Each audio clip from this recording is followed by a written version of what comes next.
Hello, my dear English learners. Welcome to Talkstars online spoken English class. In this video, we are going to learn English through a story from the great book of The Tales and Parables of Sri Ramakrishna.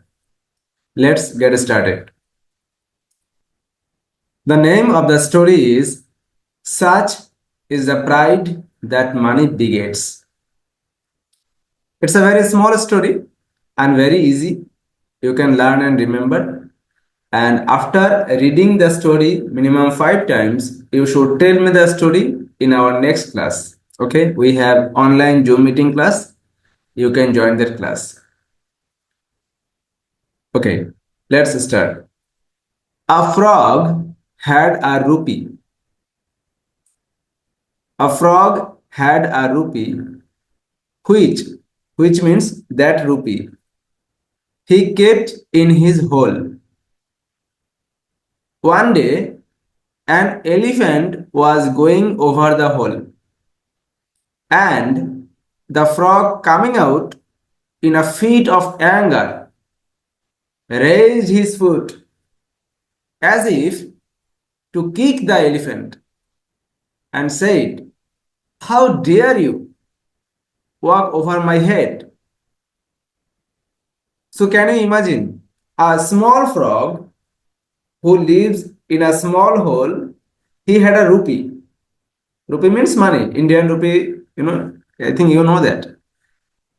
So, a frog had a rupee, a small frog had a 1 rupee coin, and he was so much proud of that. He kept that rupee in his hole. Suddenly, an elephant came and he was going over the hole, but the frog was very angry. And because he thought that he is a very rich. So he coming out from the hole and in a fit of anger, he was very angry. So he raised his foot, frog does not have any hands, so he raised his foot. He was going to attack the elephant. As if, as it means, it seems to be, he kicked the elephant.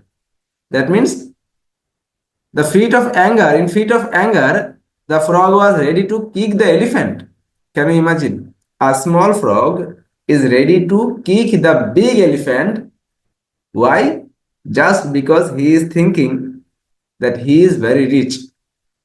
So money is like that. If people have money, sometimes they become very angry, or you can say sometimes they become arrogant. Not everyone. There are so many great people like Ratan Tata, the burning example. Bill Gates also. There are so many these people who have a big heart. But some people become very arrogant and angry and do it and they forget their true nature. So money is like that, but not every time. So he said, "How dare you walk over my head? Such is the pride of money begets." So my dear friend, tell me, how do you feel after listening to the story? If you like it, please share it with your friends. Thank you so much. Bye bye.